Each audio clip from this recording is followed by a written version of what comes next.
بسم اللہ الرحمن الرحیم۔ حضرت امام حسین علیہ السلام، امیر المؤمنین حضرت علی علیہ السلام اور بی بی فاطمہ زہرا سلام اللہ علیہا کے فرزند پیغمبر اسلام حضرت محمد صلی اللہ علیہ وآلہ وسلم اور بی بی خدیجۃ الکبریٰ سلام اللہ علیہا کے نواسے اور شہید مظلوم امام حسن علیہ السلام کے قوت بازو تھے۔ ام فضل بنت حارث بیان کرتی ہیں کہ میں نے خواب میں دیکھا کہ رسول کریم صلی اللہ علیہ وآلہ وسلم کے جسم کا ایک ٹکڑا کاٹ کر میری آغوش میں رکھا گیا ہے۔ اس خواب سے میں بہت گھبرا گئی اور دوڑتی ہوئی رسول کریم صلی اللہ علیہ وآلہ وسلم کی خدمت میں حاضر ہوئی اور عرض پرواز کیا کہ حضور آج ایک بہت برا خواب دیکھا ہے۔ حضرت نے خواب سن کر مسکراتے ہوئے فرمایا کہ یہ خواب تو نہایت ہی عمدہ ہے۔ اے ام فضل، اس کی تعبیر یہ ہے کہ میری بیٹی فاطمہ کے بطن سے ان قریب ایک بچہ پیدا ہوگا جو تمہاری آغوش میں پرورش فرمائے گا۔ آپ صلی اللہ علیہ وآلہ وسلم کے ارشاد فرمانے کو تھوڑا ہی عرصہ گزرا تھا کہ حضرت محمد صلی اللہ علیہ وآلہ وسلم کے نور نظر امام حسین علیہ السلام 3 شعبان 4 ہجری با مقام مدینہ منورہ میں بطن مادر سے آغوش مادر میں آ گئے۔ امام حسین علیہ السلام کی ولادت کے بعد سرور کائنات حضرت محمد صلی اللہ علیہ وآلہ وسلم نے امام حسین کی آنکھوں میں اپنا لعاب دہن لگایا اور اپنی زبان ان کے منہ میں دے کر بڑی دیر تک چسایا۔ اس کے بعد داہنے کان میں آذان اور بائیں میں اقامت کہی، پھر دعائے خیر فرما کر حسین نام رکھ دیا۔ یہ نام اسلام سے پہلے کسی کا بھی نہیں تھا۔ نام رکھنے کے بعد سرور کائنات حضرت محمد صلی اللہ علیہ وآلہ وسلم نے اپنی بیٹی فاطمہ سلام اللہ علیہا سے فرمایا کہ بیٹی جس طرح حسن کا عقیقہ کیا گیا ہے اسی طرح حسین کے عقیقے کا بھی انتظام کیا جائے۔ الغرض ایک مینڈا منگوایا گیا اور رسم عقیقہ ادا کر دی گئی۔ آپ علیہ السلام کی کنیت صرف ابو عبداللہ تھی، البتہ القاب آپ کے بے شمار ہیں، جن میں سید، سبط اصغر، شہید اکبر اور سید الشہداء زیادہ مشہور ہیں۔ سبط اور سید خود رسول کریم صلی اللہ علیہ وآلہ وسلم کے معین کردہ القاب ہیں۔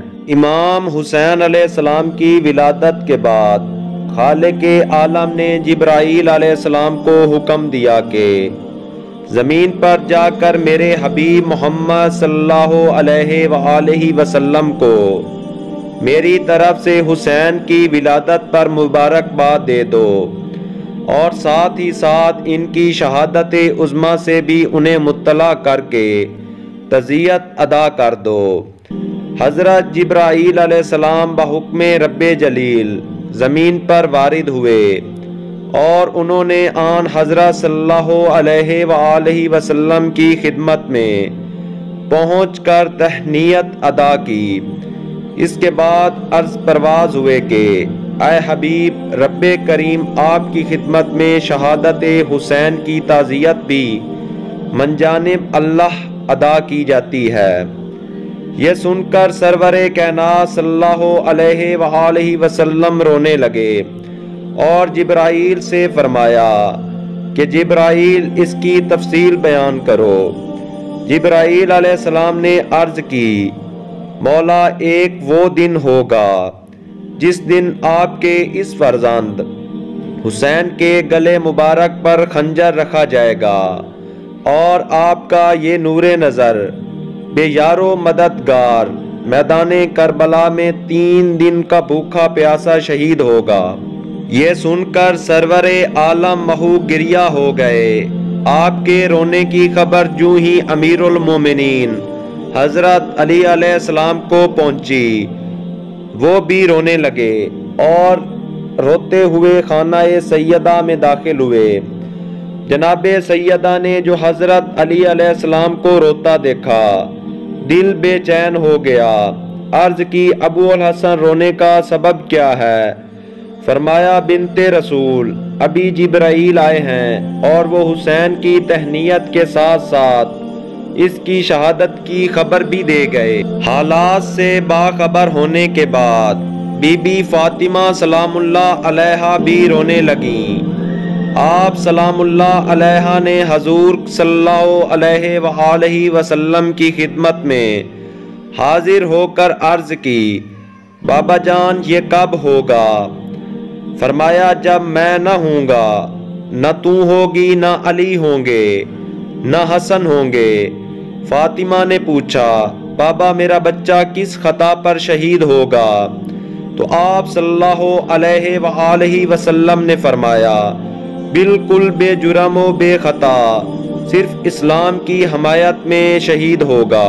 بی بی فاطمہ سلام اللہ علیہا نے کہا کہ بابا جان جب ہم میں سے کوئی نہ ہوگا تو پھر اس پر گریہ کون کرے گا اور اس کی صف ماتم کون بچھائے گا؟ حضرت رسول کریم صلی اللہ علیہ وآلہ وسلم ابھی جواب نہ دینے پائے تھے کہ ہاتف غیبی سے آواز آئی، اے فاطمہ غم نہ کرو، تمہارے اس فرزند کا غم قیامت تک منایا جائے گا۔ ایک روایت میں ملتا ہے کہ رسول خدا صلی اللہ علیہ وآلہ وسلم نے فاطمہ کے جواب میں یہ فرمایا کہ خدا کچھ لوگوں کو ہمیشہ پیدا کرتا رہے گا جس کے بوڑھے بوڑھوں پر، جوان جوانوں پر اور بچے بچوں پر، عورتیں عورتوں پر گریہ و زاری کرتی رہیں گی۔ اللہم صلی علی محمد و آل محمد وعجل فرجہم۔